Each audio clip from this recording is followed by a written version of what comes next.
Welcome to 100 Units. Very excited. We got an expert, 20 years of experience in the real estate construction and roofing business. David is with Top Builder Roofing. David, give us a quick introduction on yourself and your company. Sure. My name is David. I'm the owner and contractor for Top Builder Roofing in Orlando. We opened this company in 2021, but we have extensive experience in like you'd mentioned, the real estate construction and roofing business. Um, sheesh. In all forms, facets. I mean, I can say from construction, from flips to renovations to and obviously to roofing. So we're excited. We love what we do. That is excellent. We're going to stop right in. I love to get the quick tips, like best in the business practices for multifamily owners. What's a quick best practice you've seen people with their roofing? Well, in terms of what, like getting a new roof, is that what you're asking? Works perfect for me. I think what any homeowner should do, they should get several quotes, meet with a roofing contractor, discuss what materials work for them. I know, well, depending on the commercial roof itself, a lot of them are low slope roofs. So what type of product can they put on there, right? Could they put TPO, or should they go with EPDM product? Or cap sheet, right? Which is granulated. It's like asphalt. It's like a asphalt shingle where it has granules on there.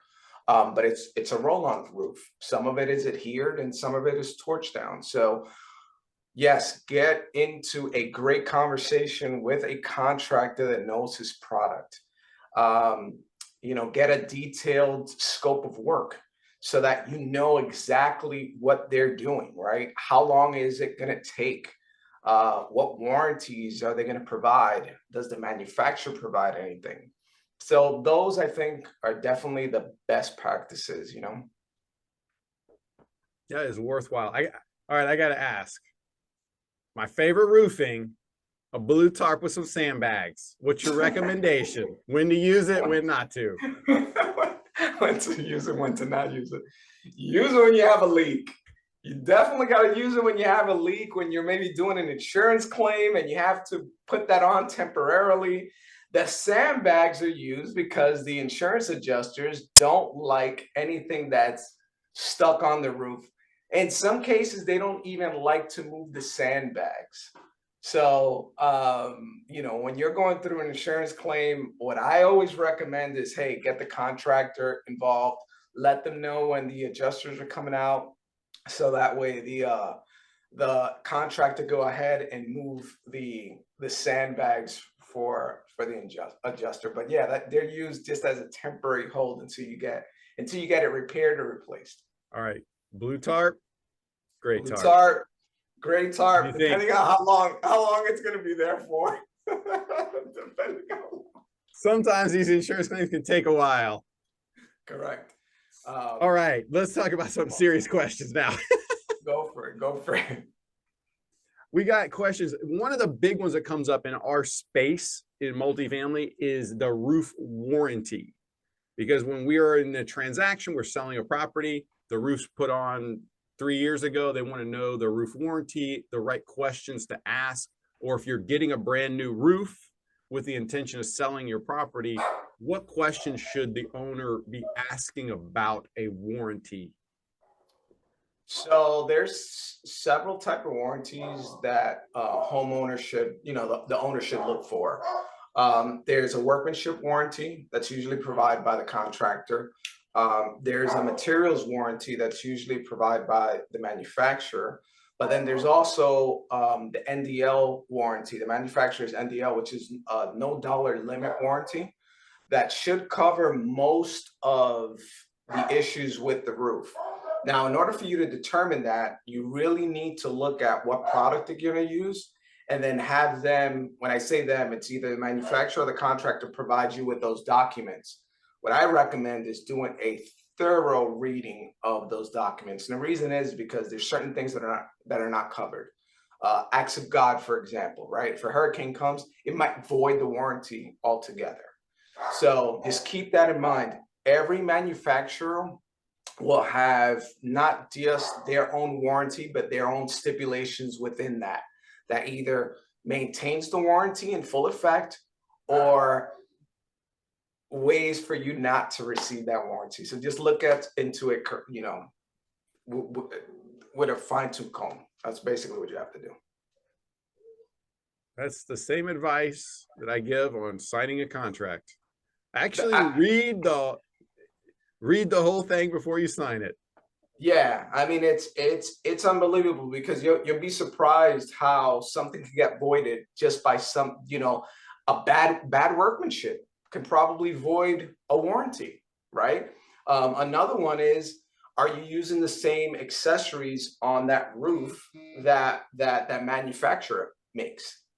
We don't know, right? So in order for it to get warranted, yeah, you got to read everything for sure. So we've talked about warranties, the differences, labor, materials, damage. Typically that comes up when someone has a roof repair that's needed. And the real question is, do they just do the repair, or is it time to put a whole new roof? What's your recommendations when you're going through that process of weighing the pros and cons of repair versus new roofing? I guess you want to know when was the last time the roof was replaced, right? And just let's say you have a roof that's been on for 10 years and you're getting a leak from it. Have a contractor go up there and kind of do a visual inspection of the roof. If the roofing contractor says, hey, you know what, the roof is actually good, you got this one leak, let's do that repair. That's when you go in and you just do that repair. Now, maybe there's a hailstorm that just came through and caused some damage on your roof, or a hurricane that just came in and you've only had it for 2 years. Again, an inspection will only tell you whether you need it or not. So I would go as far as having someone go there, do an inspection of your roof, and helping you determine whether you need a repair or a replacement. But if you're getting one leak, let's say, and it's fairly new, have it repaired. If you see it again, then there may be some other underlying issues that you need to look at. But yeah, that's for the most part the best practice for that. When you're selecting roofing materials, because depending on the roof, I mean, there can be a variety of options, particularly in quite a few multifamilies that they don't have the standard pitch shingle roof, but they have, more a flatter roof or less slope to it. When you're selecting materials, what is the thought process that a savvy owner should go through as they're looking at the options they have with their roofing contractor? I usually ask the homeowner what's their end goal with the property, right? And I'll give you a quick example. I had a gentleman that I did a roof coating for. The roof was about 10 to 15 years old and still had some life left. So instead of going in with a replacement, we went with a roof coating to extend the life on that roof. So looking at what your time frames are in terms of keeping that roof, that building. Another one might be metal versus, like a shingle roof, or an EPDM product versus TPO, right? What are the advantages? What's my cost savings? How long am I going to have it for? Those are the things you want to look at. The materials that you look at are based on your costs, are based on what it is that it's better for that sloped roof or steep roof, right? I mean, a steep roof might go with another product than a low slope roof would. So I guess it all goes into doing enough research or having a knowledgeable contractor that can give you the differences and let you know, hey, this is what you need versus what you don't need. You brought up a coating, and I have seen that used successfully on a number of occasions. I was actually very impressed with it on a couple of. Run down when it's appropriate to use coating for a roof, and what kind of coating options are out there that owners should consider? So roof coating is just an extender. So like you would extend the life of your roof with a roof coating. So it's not an application as a form of replacement, right? So let's say, for example, you have a roof that, I don't know, has its 25 years of life, and it needs a replacement. You can't just coat over it and it just, it's like brand new again. The roof coating works where there is still some life on your roof, and then you coat it to extend that life. And sometimes it may even go up to 10 years. Now, the difference is the products that are used. There's normally three different types of roofing coating. There's silicone-based product, there's a acrylic based product, and then a urethane based product as well. And those are all different too. But the advantage to all of them is that they're energy efficient. So in some cases, you'll see, dollar amount drop in electricity bill. A lot of them are reflective. Well, most of them, they're all reflective, right? So like that roof coating job that I told you about, it's pure white. So it's just reflecting, light. So those three products, you got to look at the steepness of your roof in order to determine that, because one of them might be better than the other for that.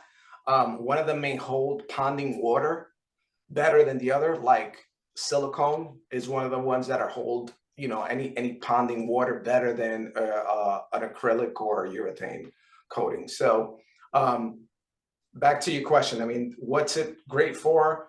Extending the life of your roof, and yeah, and it's not anywhere close to what a roof replacement is going to cost you.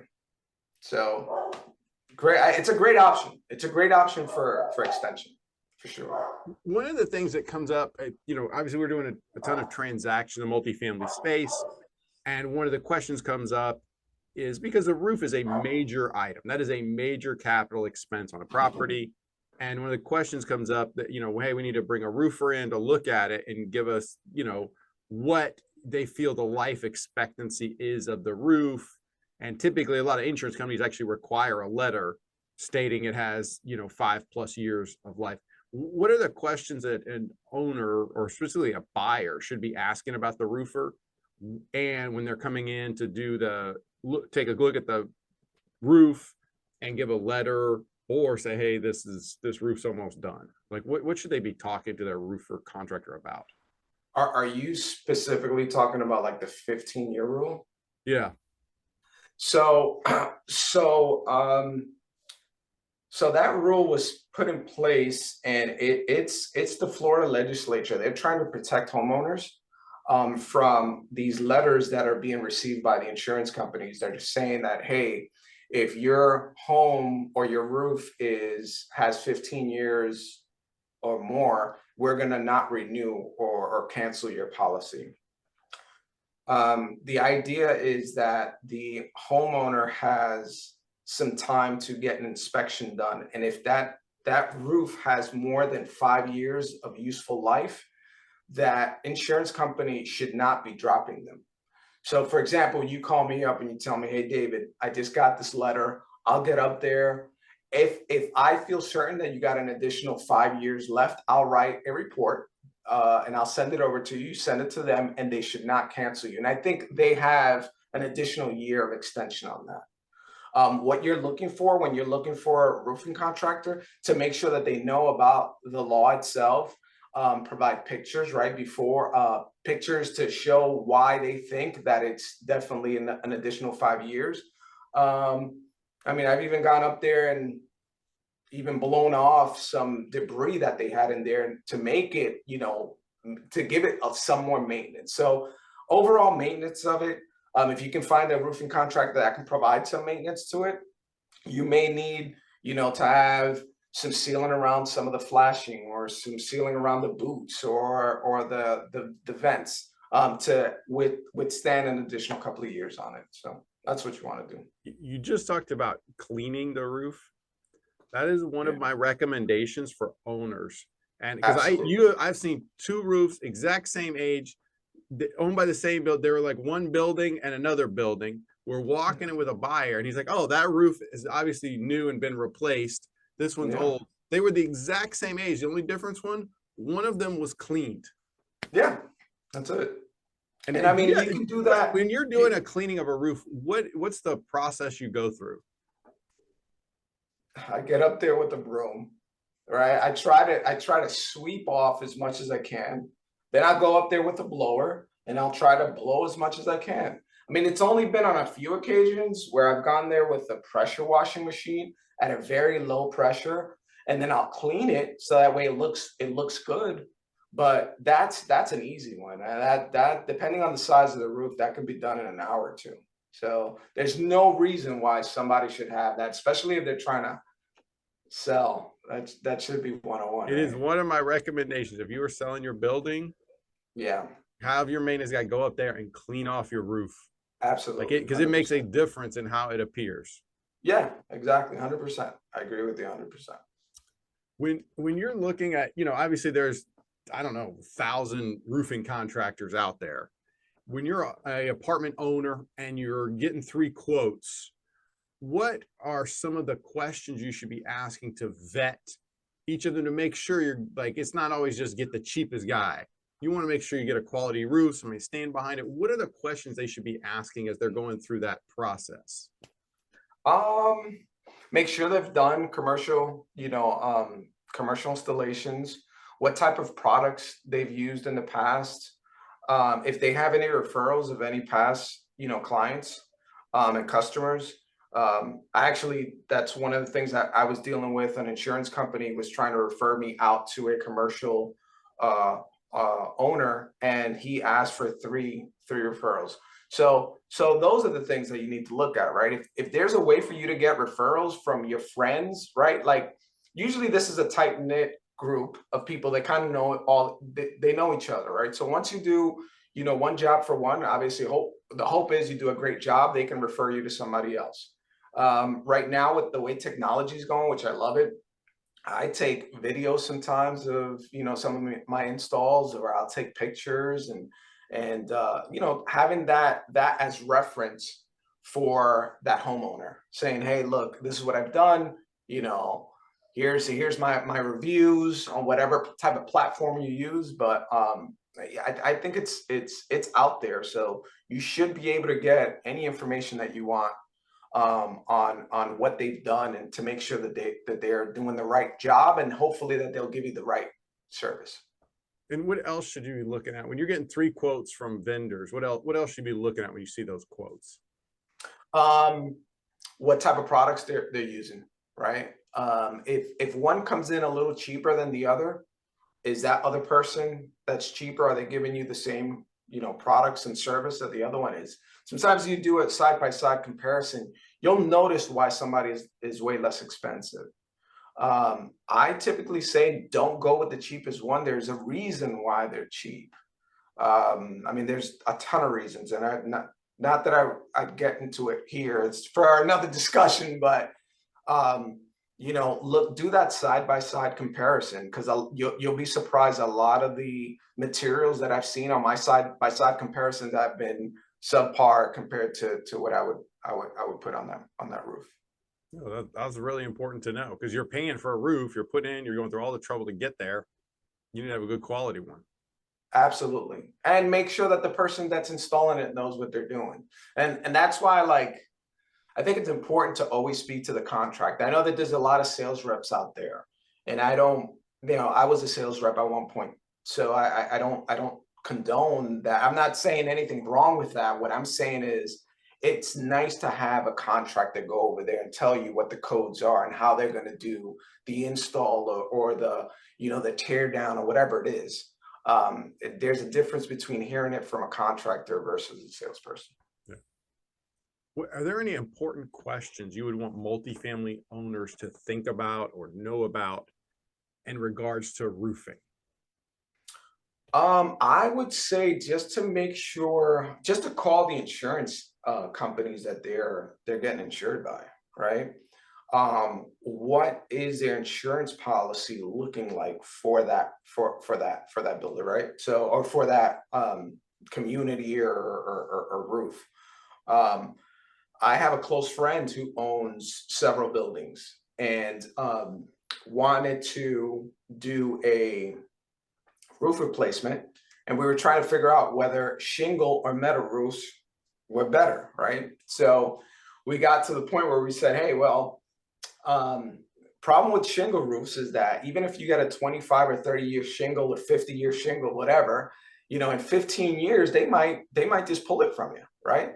So he's going with a metal roof, and it's, you know, it's 50 years, but now what's the warranty? What's the insurance on the metal roof? You know, so you got to look at those costs and your cost benefits, I guess, when it comes to what you're putting on there, but more importantly, what is insurance going to cover on that particular roof? I think that's your main question. That's very, insurance is a moving target, a very hot topic, and something that has a major effect on owners' net operating income, because the roof is a one-time expense.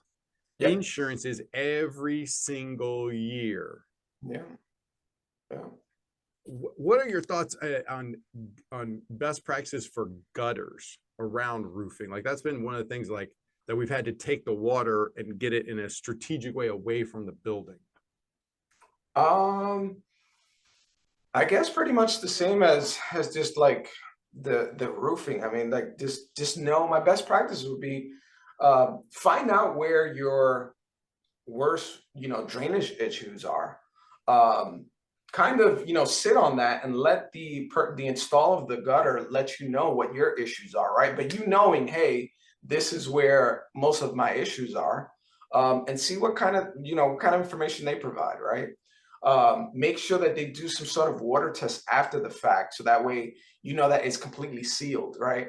I've seen situations where they've installed gutters and it rains, and from every corner, you know, there's not enough sealant, so it's like it's not going down the downspout. It's just, you know, dripping on their deck or their patio, whatever it is.